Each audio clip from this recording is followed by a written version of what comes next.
Hola, ¿cómo están? Espero que se encuentren bien y es, como siempre, para mí un gusto y un privilegio. Le agradezco el privilegio que me permite darle esta clase, poder compartir con ustedes acerca de la palabra de Dios, la Biblia, para conocer mejor a Dios, para conocer cómo realmente Él quiere ser conocido. Estamos juntos en una aventura, juntos en este caminar de conocer a nuestro Dios, a nuestro Padre en los cielos, a nuestro Salvador y Señor Jesucristo. Y eso es una aventura de vida, es un placer poder compartirlo junto con ustedes. Cada vez que le pregunto a Dios, bueno, yo sé que es importante conocerla, yo sé que es importante conocer tu palabra, conocer la verdad, pero ¿de qué manera podemos hacerlo? Más allá de las palabras, más allá del texto en sí. Y siempre me lleva a Timoteo, a la segunda carta de Timoteo, el versículo 3, el capítulo 3, justamente el versículo 16, 3 y 16, en donde dice que toda la escritura es inspirada por Dios y es útil para enseñar, para redarguir, para instruir, corregir, a fin de que toda persona, hombre dice ahí, se refiere a todo hombre y mujer, toda persona de Dios sea útil, esté preparada para llevar a cabo nada más y nada menos que el propósito para el que fue creado. Así que con eso en mente le damos gracias a Dios por este día. Así que bueno, le damos gracias a Dios por este día. Usted póngase, no le digo cómodo, pero sí en una situación en donde vaya a poder anotar, tenga su Biblia en la mano para poder comenzar este estudio. Y no como costumbre, sino como una situación de necesidad, vamos a orar. ¿Les parece buena idea? Así que, Padre, te damos gracias por este tiempo que tú nos permites. Gracias, Dios, porque tu palabra nos va guiando, nos va llenando de vida. No buscamos el conocimiento como acumular cosas, sino buscamos conocerte mejor a ti. Hemos comprobado que tú nos has llamado, que tú nos has dado vida. Queremos seguir tomando y bebiendo de esa fuente de agua viva, de ese río que fluye y que siempre es fresco, nuevo y cada vez nos renueva, nos transforma a la forma original en la cual tú nos creaste. Señor, te damos gracias porque siempre haces el tiempo, siempre nos llamas, siempre preparas todo, Señor, para poder ser edificados, escuchar tu palabra y entenderla. Así que te pedimos que tu Espíritu Santo sea el que nos enseñe. Te pido que no sean mis palabras o la forma en la que yo quiero expresarme, sino que realmente seas tú hablándonos a nosotros y transformando nuestras vidas. Te lo pedimos en el nombre de Jesucristo. Amén. Muy bien, vamos a comenzar una serie nueva acerca del libro de Génesis, más específicamente los primeros 2 capítulos del Génesis. Hay muchísima riqueza ahí. Conozco gente que ha pasado años y años y años estudiando y escudriñando estos 2 capítulos y me dice que no ha acabado. Entonces, bueno, con la esperanza de que Dios nos muestre y nos vaya guiando, creemos que hay mucha riqueza para nosotros en Génesis 1 y 2. Ahí están no solamente los principios como el inicio de la historia, sino están los principios como los fundamentos sobre los cuales Dios desarrolla toda su creación, el por qué, el para qué, y hay muchísimas cosas que podemos sacar, no de la creación de Dios específicamente, sino de Dios el creador, de este nuestro Dios que nos ha diseñado desde antes, que nos ha pensado en nosotros desde antes de la fundación de esta creación que vemos aquí expresada en Génesis 1 y 2. Imagínense. Entonces, bueno, vamos a dar lectura a Génesis 1 y 2 y a partir de aquí vamos a pedirle pues al Espíritu Santo que nos vaya revelando y nos vaya conduciendo. Así que esta es la primera parte de Génesis capítulo 1 y capítulo 2. Bienvenidos. Génesis 1 dice: en el principio creó Dios los cielos y la tierra estaba desordenada y vacía, y las tinieblas estaban sobre la faz del abismo, y el Espíritu de Dios se movía sobre la faz de las aguas. Y dijo Dios: sea la luz, y fue la luz. Y vio Dios que la luz era buena, y separó Dios la luz de las tinieblas. Y llamó Dios a la luz día, y a las tinieblas llamó noche. Y fue la tarde y la mañana un día. Luego dijo Dios: haya expansión en medio de las aguas, y separe las aguas de las aguas. E hizo Dios la expansión y separó las aguas que estaban debajo de la expansión de las aguas que estaban sobre la expansión, y fue así. Y llamó Dios a la expansión cielos, y fue la tarde y la mañana el día segundo. Dijo también Dios: júntense las aguas que están debajo de los cielos en un lugar, y descúbrase lo seco. Y fue así. Y llamó Dios a lo seco tierra, y a la reunión de las aguas llamó mares. Y vio Dios que era bueno. Después dijo Dios: produzca la tierra hierba verde, hierba que dé semilla, árbol de fruto que dé fruto según su género, que su semilla esté en él sobre la tierra. Y fue así. Produjo pues la tierra hierba verde, hierba que da semilla según su naturaleza, y árbol que da fruto, cuya semilla está en él, según su género. Y vio Dios que era bueno. Y fue la tarde y la mañana el día tercero. Dijo luego Dios: haya lumbreras en la expansión de los cielos para separar el día de la noche, y sirvan de señales para las estaciones y para días y años, y sean por lumbreras en la expansión de los cielos para alumbrar sobre la tierra. Y fue así. E hizo Dios las dos grandes lumbreras, la lumbrera mayor para que señoreara en el día, y la lumbrera menor para que señoreara en la noche. Hizo también las estrellas. Y las puso Dios en la expansión de los cielos para alumbrar sobre la tierra, y para señorear en el día y en la noche, y para separar la luz de las tinieblas. Y vio Dios que era bueno. Y fue la tarde y la mañana el día cuarto. Dijo Dios: produzcan las aguas seres vivientes y aves que vuelen sobre la tierra en la abierta expansión de los cielos. Y creó Dios los grandes monstruos marinos y todo ser viviente que se mueve, que las aguas produjeron según su género, y toda ave alada según su especie. Y vio Dios que era bueno. Y Dios los bendijo diciendo: fructifiquen y multipliquen, llenen las aguas en los mares, y multiplíquense las aves en la tierra.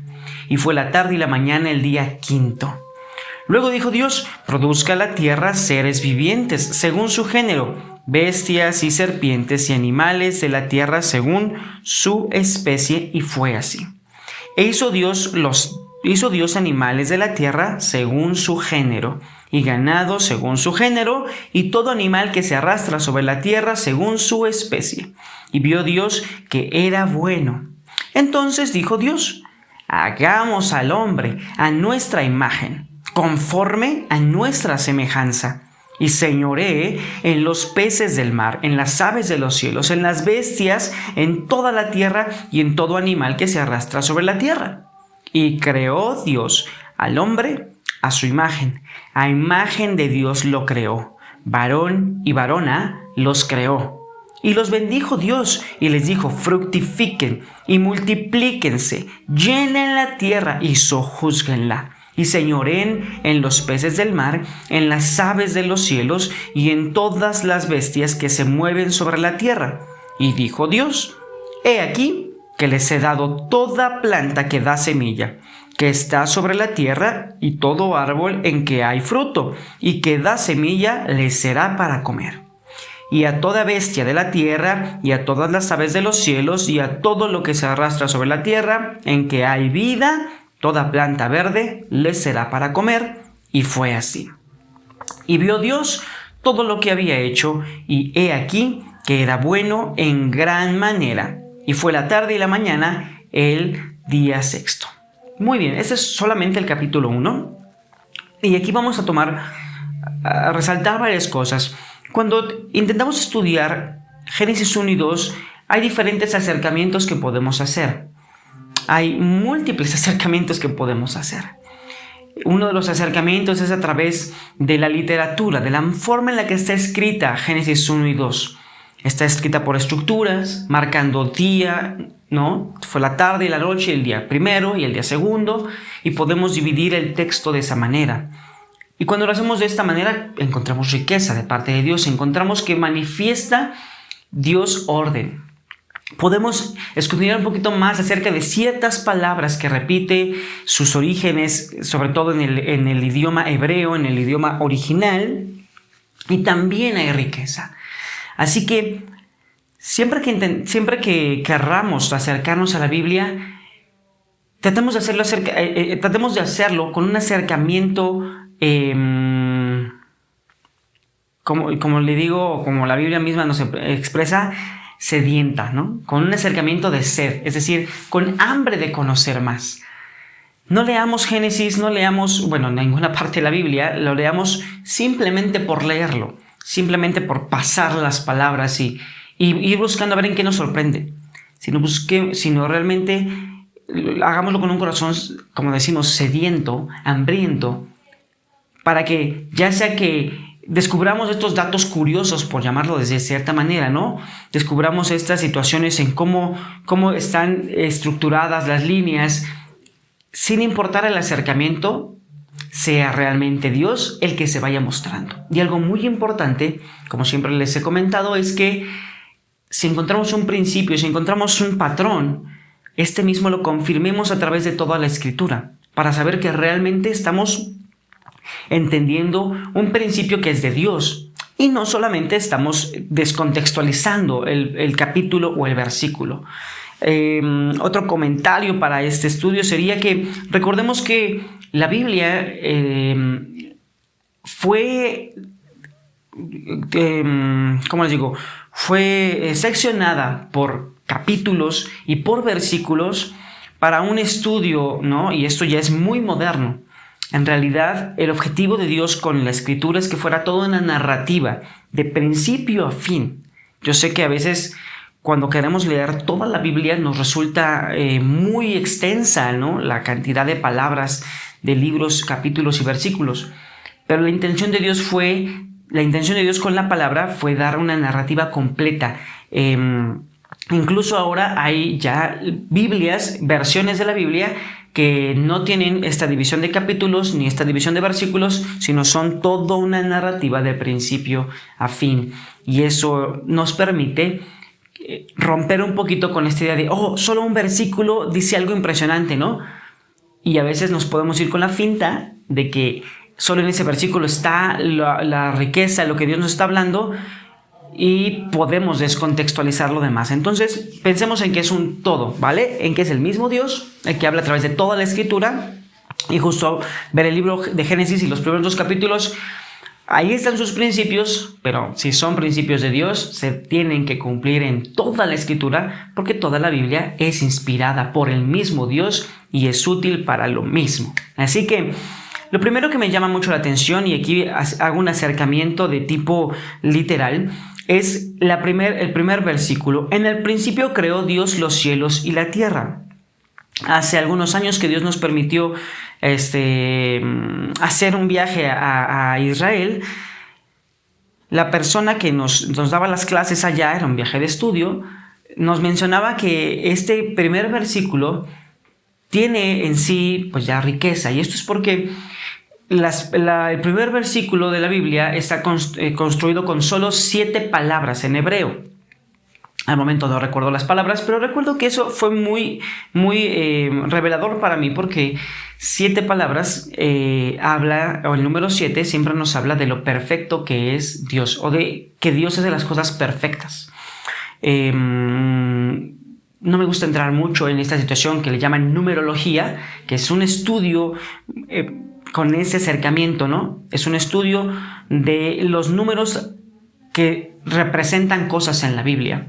Pero el primer versículo, saber que empieza con 7 palabras, ya es algo muy especial, que no fue solamente poético del escritor, sino que Dios mismo permitió que así pasara para establecer algo. Y otra de las cosas es que la primera palabra, o la palabra con la que se muestra Dios aquí, es con el nombre Elohim. Elohim quiere decir el Dios creador, y ese podremos mencionar que es el primer nombre de Dios. De hecho, en las Biblias que tenemos, en la Reina Valera, la que usamos comúnmente, la Reina Valera de la revisión de 1960, el subtítulo que tiene es La creación, y así se desarrolla el capítulo 1.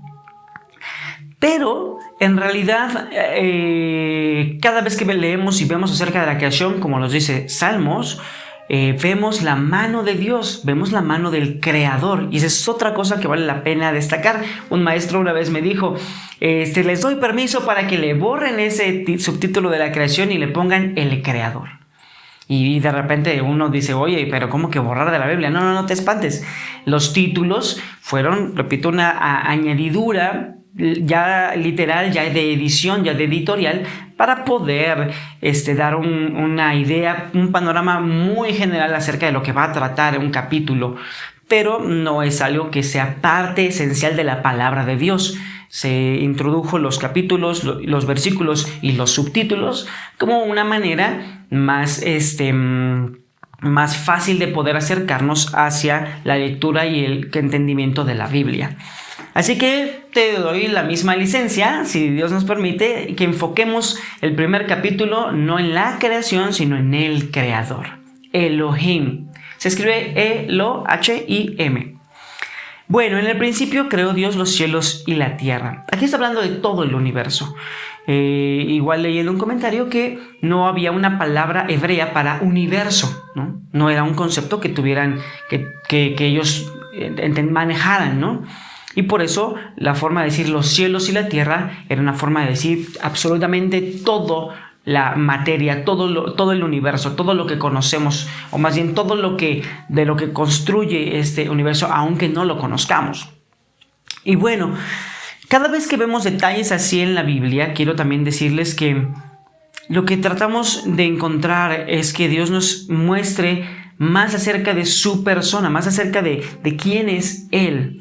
Así que cuando algo nos resalta, no es tanto porque sea curioso, sino porque a través de eso podemos conocer mejor quién es nuestro Dios. Otra de las cosas que podemos ver aquí en Génesis es la forma en la que Él fue creando, ¿no? Vemos en el versículo 3, y dijo Dios, ¿no? Y dijo Dios, y al final, y fue la luz. Dijo Dios, sea la luz, y fue la luz. Entonces, siempre hay una proclamación. Vemos en el versículo 8, y llamó Dios. En el versículo 10, y también empieza, y llamó. Versículo 11, después dijo Dios. Versículo 14, dijo luego Dios. Y entre esos versículos donde dijo o llamó, siempre cierra con un y fue así, y fue así, y fue así, ¿no? Por ejemplo, cuando en el versículo 11 dijo Dios, produzca la tierra hierba verde, y fue así, y remata con el versículo 12 donde dice produjo, ¿no? Nos da nos hace ver que la palabra, la proclamación de Dios tiene poder en sí misma. La proclamación de Dios es lo que hace crear las cosas. Y nos podríamos detener pues mucho aquí, ¿verdad? Lo único que quiero comentar y apuntar es que la palabra de Dios tiene poder. La palabra que Él proclama lleva implícita el poder de Dios, el poder creador de Dios. Es porque Él, Dios mismo, da vida.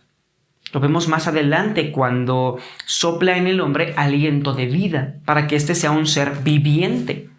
Entonces, Dios da vida. Y además de dar vida, Él sustenta la vida. Es decir, la misma palabra de Dios tiene un poder no solo que activa, sino que sustenta la vida en sí mismo. Por eso todas las cosas a las cuales Él llamó, las sustenta hasta el día de hoy. Y Él, además de dar vida y sustentar la vida, Él es el autor. Esa sería la primera. Él es el autor de la vida. Otro acercamiento que podemos tener en Génesis es el acercamiento de tipo histórico. Y pues solo quiero comentar pequeñas cosas acerca de este acercamiento de tipo histórico. Creemos que hay dos narrativas que se contraponen. La narrativa científica acerca de la evolución que llevó al mundo a través de millones de años, miles de millones de años, para llegar al punto en el cual hoy lo conocemos. Esta evolución plantea un desarrollo gradual, un desarrollo, digamos, paso a paso, lento, pero que cuando lo extiendes a través de miles de millones de años, es que puedes ver el resultado. Eso, pues para los científicos les da un poquito, digamos, de justificación, por lo cual, para decir que ahora no podemos ver una evolución como la de miles de millones de años, porque el ser humano no puede ver más allá de 500, 1000 años. Aún con las investigaciones arqueológicas, no se puede ver más allá de 2000, 3000 años, ¿no? Con las famosas pruebas de carbono, determinar la edad de las piedras, la edad de los materiales. Entonces, se respaldan un poquito, se justifican, diría yo, un poco en esta situación de que como el hombre no puede observar a tantísimo tiempo, bueno, esa es la explicación más probable para establecer esta teoría de la evolución de miles de millones de años.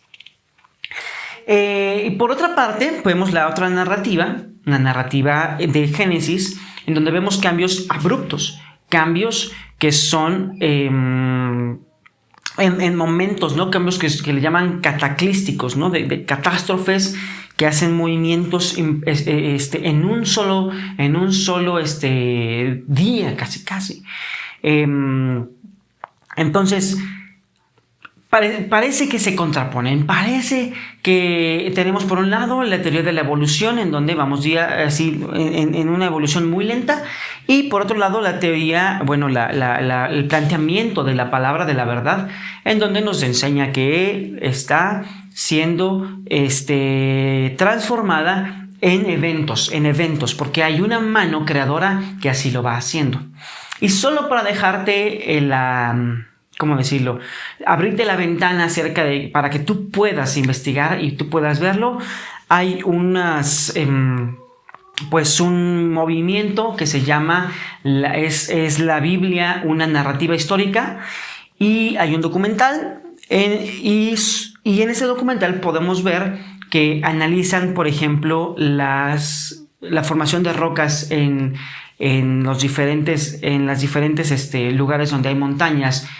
Por ejemplo, en el Cañón del Colorado, en el Gran Cañón, ¿no? Hay diferentes formaciones y tú puedes ver a simple vista que la formación de estas depresiones, ¿no? en los cañones no son de una erosión que se lleve, como dicen, paso a pasito, gradualmente, sino hay hay formaciones de rocas que parece que están apiladas una encima de otra por grandes movimientos, como grandes campos, ¿no?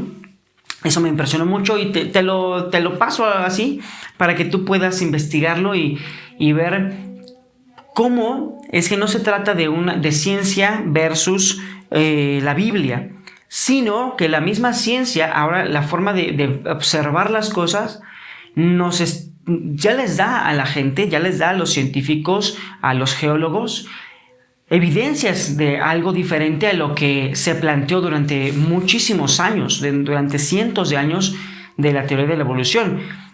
Solo que es bastante atrevido poder declarar como verdad y como conocimiento científico algo que va en contra de estos principios. Por ahí se dice que se necesita más fe para creer en la teoría de la evolución que para creer en el Génesis 1 y 2, en cómo se va desarrollando todos estos eventos para la creación del universo. Pero bueno, aún así a través de esto Dios nos enseña que siempre vamos a ver la mano creadora, la mano del creador, la mano del autor de la vida, el autor de la vida que expresa a través de palabras, a través que expresa su poder a través de sus palabras. Vemos en Juan capítulo 1 que Juan tiene esta revelación, porque no podemos llamarlo de otra manera, esta revelación del principio, ya que menciona que en el principio era el verbo, y el verbo era con Dios, y el verbo era Dios. Juan 1.1 dice: en el principio era el verbo, y el verbo era con Dios, y el verbo era Dios. Este era en el principio con Dios.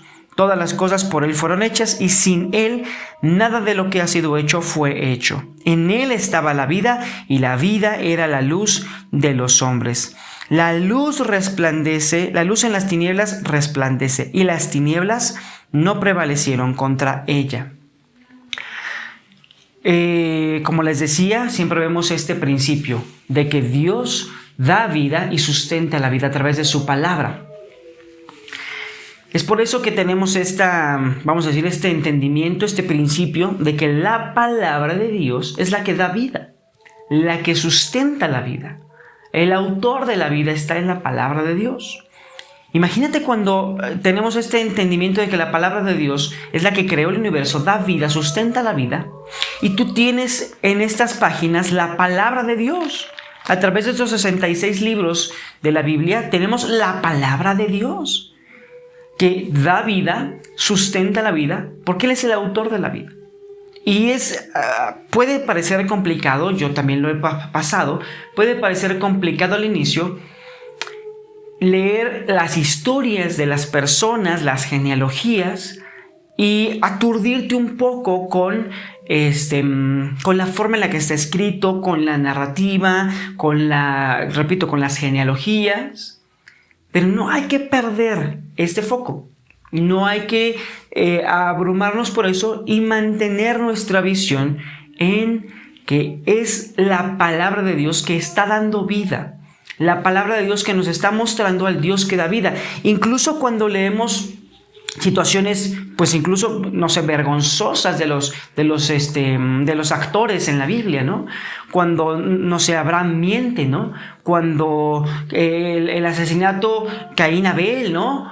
En todas estas situaciones dices: oye, ¿a poco esa es palabra de vida? Pues en particular ese versículo, esa historia, no, habla de muerte. Pero justo cuando vemos el contexto, como les decía, toda la palabra, vemos que la vida que Dios da prevalece, se mantiene y se sostiene a pesar de que el hombre le quiera dar la espalda a Dios y quiera hacer las cosas a su manera. Esa es una situación que aún cargamos hasta el día de hoy, y por eso nosotros nos reflejamos en las historias, en las vivencias, en la forma de pensar y de actuar de los actores en la escritura, porque nosotros también actuamos muchas veces así, dándole la espalda a Dios, queriendo hacer a nuestra propia manera y aún sabiendo que tenemos promesas, volteando. Pero a pesar de todo eso, la vida que está en la palabra se sustenta. Entonces, a través de Efesios capítulo 2, vemos que Dios preparó buenas obras de antemano para que anduviéramos en ellas. Quiere decir que Dios ya predestinó, no predestinó acciones. A veces pensamos en esto como lo hemos aprendido en las películas, seamos honestos, ¿no? Como lo hemos aprendido de la ciencia ficción, ¿no? Que haya una vida que tenemos que recorrer y estamos predestinados a hacer ciertas cosas en la vida y a encontrarnos con ciertas personas y a hablar, o sea, como si fuéramos maquinitas preprogramadas para cumplir ciertos comandos. Y esto no funciona así. Esto no es la forma en la que, no es a lo que se refiere cuando dice que Dios preparó las buenas obras de antemano. Nos está hablando de que Él preparó el ambiente, preparó los recursos para que nosotros cumplamos entonces la buena voluntad. El punto que me resalta mucho a través de estas 3 etapas en Génesis 1 es como a todas les dice: y vio Dios que era bueno. Nosotros conocemos, de acuerdo a Romanos 12:2, que nos dice Romanos 12:2 dice: por lo tanto, no se conformen en este siglo, sino renuévense en el espíritu de su mente, para que puedan conocer cuál es la buena voluntad de Dios, agradable y perfecta. ¿Por qué dice buena voluntad de Dios y luego agradable y perfecta? ¿Por qué no hubiera dicho para que conozcan cuál es la buena, agradable y perfecta voluntad de Dios, como si fueran 3 características de la misma voluntad? Nos dice que la voluntad de Dios es buena y que para entender su buena voluntad de Dios es necesario entender que esa buena voluntad es agradable a los que están alineados con esa voluntad. Y cuando estás alineado con esa voluntad entiendes que su buena voluntad es perfecta. Habla de la buena voluntad porque nos vincula al capítulo 1 de Génesis, en donde dice que vio Dios que era bueno. Lo que él había hecho era bueno. ¿Por qué era bueno? Era bueno porque Dios había hablado, dado vida, y la creación respondió de manera positiva.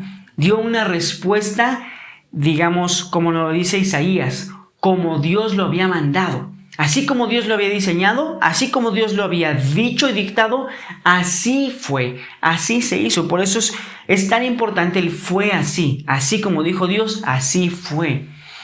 Ahora, esto me da un camino de luz a mí, porque siempre estamos buscando la voluntad de Dios. En todo lo que hacemos, Dios, ¿qué es lo que quieres que haga? ¿Qué es lo mejor para ti? Y sabemos que con el pasar del tiempo, las decisiones que tomamos, no se trata de pedirle a Dios dirección para saber qué hago, ¿no? Me pongo saco, me pongo chamarra, me pongo playera, me pongo camisa, ¿no? Hoy me paro a las 8, me paro a las 10.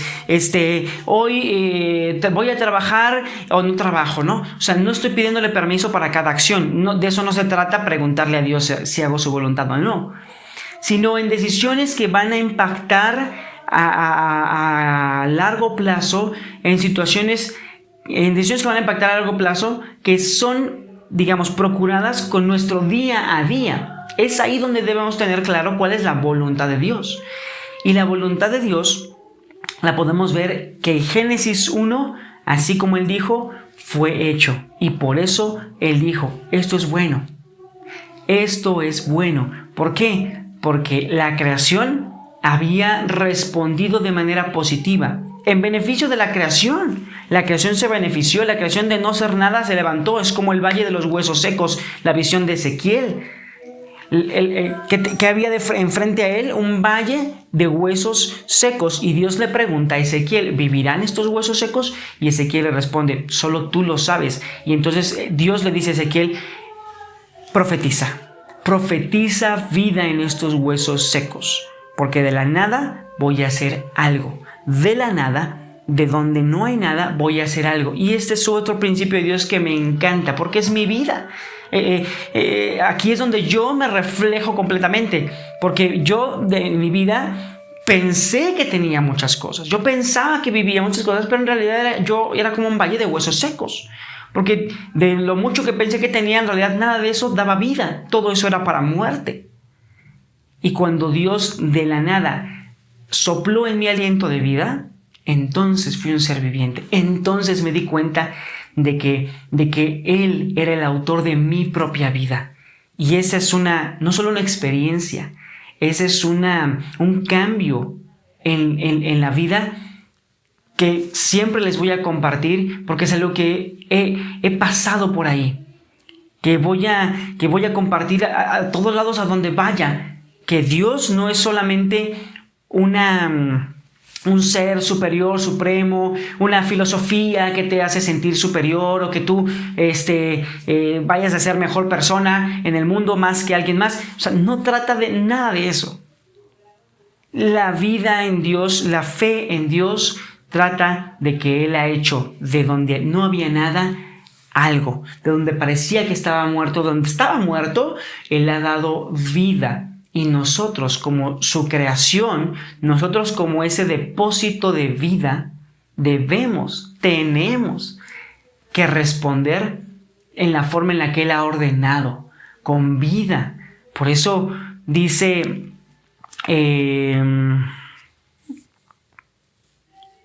me olvidé una de las cartas de Pablo, dice, pues ya, baste ya el tiempo pasado para haber andado en la carne. O sea, para andar en obras de muerte, Ya que ojalá te hubiera bastado el tiempo pasado para estar en esas obras. Es ahora el tiempo de la vida. Despierta las cosas de la vida. Entonces, con esto me gustaría detenernos aquí, dejar hasta aquí este primer capítulo este primer episodio del estudio de Génesis 1 y 2, resaltando esto, que la buena voluntad de Dios se cumplió y por eso Él dijo, esto es bueno. La creación cumplía la buena voluntad de Dios, lo que Él había dicho, el diseño con el cual Él había establecido que funcionara, funcionaba, lo hacían, acataban, daban fruto, daban vida. Y por eso Él dijo que fue bueno. Y así tú y yo debemos de buscar acatar, cumplir la palabra de vida que Él ha hablado a nuestros corazones. Así que te dejo con esto. Me gustaría terminar haciendo una oración para que Dios selle esta palabra, digamos, para que Él sea el que confirme lo que estamos aquí hablando. Así que acompáñame. Padre, gracias, porque tu palabra es de un peso incalculable. Gracias, porque tu palabra da vida. Tu palabra nos da aliento de vida. Aviva incluso nuestros cuerpos mortales, porque tu espíritu está en ella. Señor, llénanos más y más de esa vida. Queremos a través de tu palabra llenarnos de esa vida, sustentar nuestra vida en tu palabra para cumplir tu propósito y así ser agradables para ti, que tú digas, esto que hace mi hijo, mi hija, es bueno y bueno en gran manera. Te bendecimos, Señor, por este tiempo, te lo agradecemos y te pedimos que sigas confirmando tu palabra en nuestra vida. En el nombre de Jesucristo, amén y amén. Muy bien, pues que pasen excelente fin de semana, bonito inicio de semana. Dios los sigue bendiciendo y como les digo, no es solo un cliché. Se los deseamos de todo corazón. Reciban un abrazo de parte de mi esposa, de parte de mi hija, porque anhelamos que ustedes crezcan en el conocimiento de aquel que nos ha dado vida y vida en abundancia. Cuídense mucho. Dios los bendice.